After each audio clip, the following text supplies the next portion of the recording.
Hello ସାଙ୍ଗମାନେ, ଜୟ ଜଗନ୍ନାଥ। ତ ଆଜିର ଭିଡ଼ିଓରେ ଦେଖନ୍ତୁ କି ଯାହାକି ବହୁତ ହି ହେଲ୍ପଫୁଲ୍ ରହିଛି। ତ ଛୋଟ ଛୋଟ ଟିପ୍ସ ଗୁଡ଼ିକ ତ ଆମକୁ ବହୁତ ହି ଦରକାର ପଡ଼ିଥାଏ। ଏମିତି ଛୋଟ ଛୋଟ ଟିପ୍ସ ଗୁଡ଼ିକ ଆମେ ଜାଣିଥିଲେ। ତ ଦେଖନ୍ତୁ କି ଫାଷ୍ଟ ରହିଛି ଏମିତି ଗ୍ରାଇଣ୍ଡରରେ ଯେତେବେଳେ କି ଯେତେବେଳେ କି ଆମେ ଦେଖିବେ କି ମସଲା ଗୁଡ଼ିକ ଆମେ ତ ବନେଇଥାଉ, ତାପରେ କି ଏମିତି ଦେଖିବେ କି ତାର ସ୍ମେଲ୍ ଗୁଡ଼ିକ ଏମିତି ରଖିଦେଲେ ତାକୁ ଘୋଡ଼େଇକି, ତ ପୁରାପୁରି କ'ଣ ହୁଏ ନା ସେଗୁଡ଼ିକ ପୁରା କଭର୍ ହେଇକି ରହିଯାଏ, ତାର ଗ୍ୟାସ୍‌ଟି ବିଲକୁଲ ହିଁ ବାହାରି ପାରିନଥାଏ।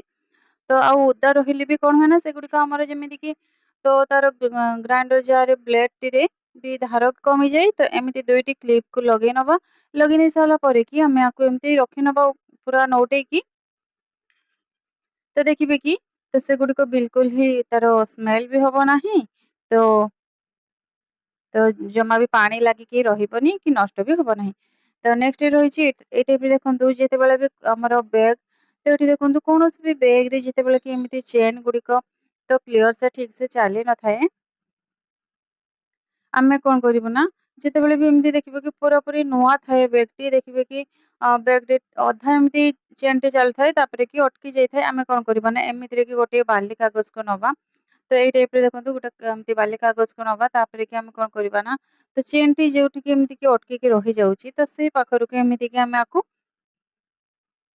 ତ ଘଷି ନବା କି ଭଲ ଭାବରେ ଏମିତି ତାକୁ ଘଷି ନବା। ତ ତାପରେ କି ଆମେ ଆକୁ ଦେଖନ୍ତୁ ଯେତିକି ବି ଏମିତି ଅଛି ଘଷି ନେଲା ପରେ କି ତାପରେ ଚେନ୍‌ଟି ତାକୁ ଲଗେଇବେ, ଦେଖିବେ କି ଖୁବ୍ ସହଜରେ କି ଲାଗିବ। ଆଉ ଯୋଉଟା ବି ଏମିତି କି ଚାଲୁଛି କ୍ଲିୟର ସେ ଚେନ୍‌ଟି ବି ଚାଲୁଛି, ତ ସେଇଥିରେ ବି ଏମିତି ହାଲକା ଭାବରେ ତ କାଗଜଟିକୁ ଟିକେ ଘଷି ନେବେ, ଯାହାକି ଆଉ ଜମା ଯେମିତିକି ଅଟକିଯାଇ ତ ତା ବି ହବ ନାହିଁ।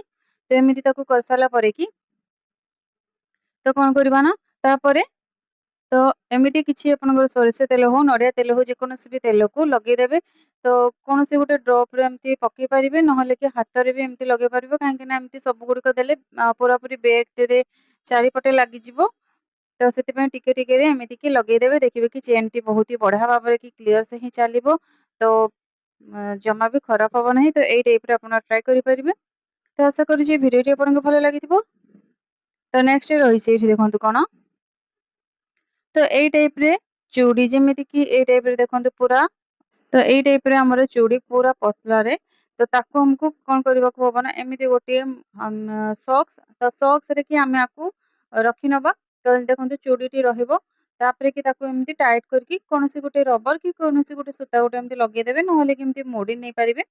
ତ ତାପରେ ଆମେ ଆକୁ କ'ଣ କରିବା ନା ଯାହାକି ପୁରା ସରୁଆରେ ରହୁଛି, ପୁରା ସରୁରେ, ତ ଏମିତିରେ କି ତାକୁ ତ ଫ୍ରିଜ୍‌ଟିକୁ ଆମେ କାଢ଼ିବା ପରେ କି ତାର ଡୋରରେ ଦେଖନ୍ତୁ କି ଯେତେ ସାରା ବି ଏମିତି କିଛି ମଇଳା ରବରରେ ଦେଖିବେ କି ଲାଗିକି ରହିଥାଏ। ତାପରେ କି ଫ୍ରିଜ୍‌ଟିକୁ ଯେତେବେଳେ କି ଆମେ ଲଗେଇଥାଉ, ତ ତାର ଡୋରଟିକୁ ଯେତେବେଳେ ଲଗାଉ ସେଗୁଡ଼ିକ ତ ବନ୍ଦ ହେଇଯାଇଥାଏ, କିନ୍ତୁ ତାର ଦେଖିବେ କି ତାର ଥଣ୍ଡା ଗୁଡ଼ିକ ସବୁ ବାହାରକୁ ଯେମିତିକି ତାର ଆସେ, ଯାହାଫଳରେ କି ଆମ ଫ୍ରିଜ୍‌ଟିରେ ତ କମ୍ ଥଣ୍ଡା ରହୁଥାଏ, ଶୀଘ୍ର ଥଣ୍ଡା ହୁଏ ନାହିଁ। କାହିଁକି ନା ଆମେ ଜାଣିପାରିନଥାଉ ଏଥିରେ କି ବହୁତ ସାରା ଏମିତି ମଇଳା ଦେଖନ୍ତୁ ଜମିକି ରହିଥାଏ, ଯାହାଫଳରେ କି ଆମର ଫ୍ରିଜ୍‌ର ଡୋରଟି ଠିକ୍ ସେ ଲାଗିନଥାଏ।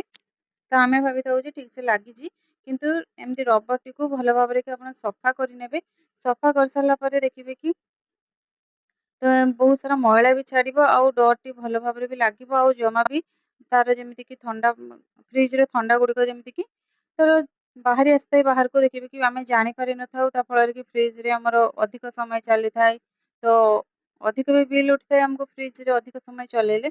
ତ ଏମିତିରେ କି ଆପଣ ରବରଟିକୁ ସଫା କରିପାରିବେ। ଦେଖନ୍ତୁ କେତେ ସାରା ମଇଳା ବି ଲାଗିଛି, ତ ବହୁତ ହି ବଢ଼ିଆ ଭାବରେ ବି ସଫା କରିପାରିବେ।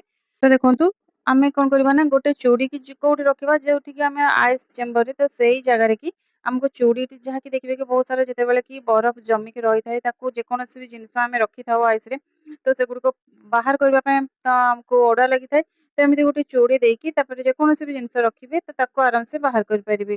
ତ ନେକ୍ସଟ ରହିଛି ଏଠି ଦେଖନ୍ତୁ କି ତ ଏମିତି ଚୁଡ଼ି ଗୁଡ଼ିକ ଯେତେବେଳେ କି ଆମେ ତ ନେଇ ଆସିଥାଉ, ତ ଦେଖିବେ କି ତାକୁ ଯେତେବେଳେ ବି ଆମେ ପିନ୍ଧିଥାଉ, କାଚ ଚୁଡ଼ି ହଉ କି ଆମର ଲାଖ ଚୁଡ଼ି ହଉ, ମାଟି ଚୁଡ଼ି ହଉ, ତ ଏସବୁ ଚୁଡ଼ି ଗୁଡ଼ିକ ଆମେ ତ ଯେତେବେଳେ ଲଗେଇଥାଉ ତ ଭଲ ଥାଏ। ଗୋଟେ ଗୋଟେ ଦେଖିବେ କେମିତି ଫାଟିଗଲା ଟାଇପ୍‌ରେ ହେଇଯାଇଥାଏ, ତାକି ନଷ୍ଟ ହେଇଯାଇଥାଏ।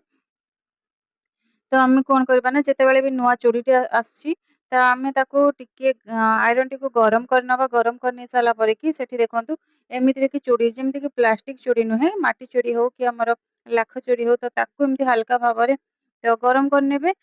ତ କାହିଁକିନା ଆମର ଟିକେ ଯେତେବେଳେ ନୂଆଟି ତିଆରି ହେଇଥାଏ ସେଗୁଡ଼ିକ ଓଦାଳିଆ ଟାଇପ୍‌ରେ ଥାଏ ତ ତାକୁ ପେକ୍ କରିକି ଆମେ ନେଇ ଆସିଥାଉ ତ ବିକ୍ରି ହେଇଯାଇଥାଏ। ତ ଆମେ ତାକୁ ନେଇ ଆସିଥାଉ କିନ୍ତୁ ସେଗୁଡ଼ିକ ଦେଖିବେ କି ଗୋଟେ ଏମିତିକି ପୁରାପୁରି ଭାଙ୍ଗି ଯାଇଥାଏ। ତ ତାକୁ ଆମକୁ କଣ କରିବାକୁ ହବ ନା ଯେତେବେଳେ ବି ଆଣୁଛେ ନୂଆ ଚୁଡ଼ି ଗୁଡ଼ିକ ଆମକୁ ଟିକେ ଭାବରେ ଏମିତିକି ଗରମ କରି ନବା ଯାହାଫଳରେ କି ସେଗୁଡ଼ିକ ପୁରା ଷ୍ଟ୍ରଙ୍ଗ ହେଇଯିବ ତ ତାକୁ ଆମେ ଯେତେବେଳେ ବି ଲଗେଇବା ତ ଜମା ବି ଭାଙ୍ଗିବନି। ତ ଏମିତିରେ ବି ଆଉ ଷ୍ଟ୍ରଙ୍ଗ ହେଇକି ରହିବ ଆଉ ଭଲସେ ବି ରହିଥିବ ତ ଶୀଘ୍ରରେ ଭାଙ୍ଗିବନି। ତ ଆଶା କରୁଛି ଭିଡ଼ିଓଟି ଆପଣଙ୍କୁ ଭଲ ଲାଗିଥିବ। ନେକ୍ସଟ ରହିଛି ଏଠି ଦେଖନ୍ତୁ କି ତ କଇଁଚି ଗୁଡ଼ିକ ଆମେ ଯେତେବେଳେ ବି ଦେଖିବେ କି ଏମିତିକି ବହୁତ ସାରା କଇଁଚିକୁ ଦେଖିକି ରଖିଦେଇଥାଉ ଗୋଟେ ଜାଗାରେ, ତ ଏପଟ ସେପଟ ଖେଳି ହେଇକି ପଡ଼ିଯାଇଥାଏ।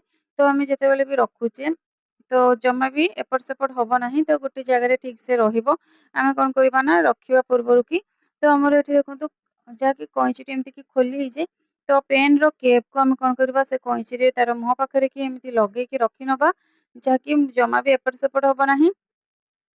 ତ ଗୋଟେ ଜାଗାରେ ଦେଖିବେ କି ସବୁଗୁଡ଼ିକ ବହୁତ ହି ବଢ଼ିଆ ଭାବରେ ରହିପାରିବ ଆଉ ଆପଣଙ୍କର ଯଦିକି ପର୍ସରେ ବି ରଖୁଛନ୍ତି, କୌଣସି ବି ବ୍ୟାଗରେ ଆପଣଙ୍କର ଯାଉଛନ୍ତି, ତ କଇଁଚିଟି ଛୋଟ କଇଁଚି କିଛି ରଖିବା ପାଇଁ ଅଛି ତାହେଲେ କି ଆପଣଙ୍କର ଆରାମସେ ରଖିପାରିବେ। ଏପଟ ସେପଟ ଖେଳି ହେଇକି ବି ରହିବନି। ତ ଏମିତିରେ କି ଆପଣ ଟ୍ରାଏ କରିପାରିବେ।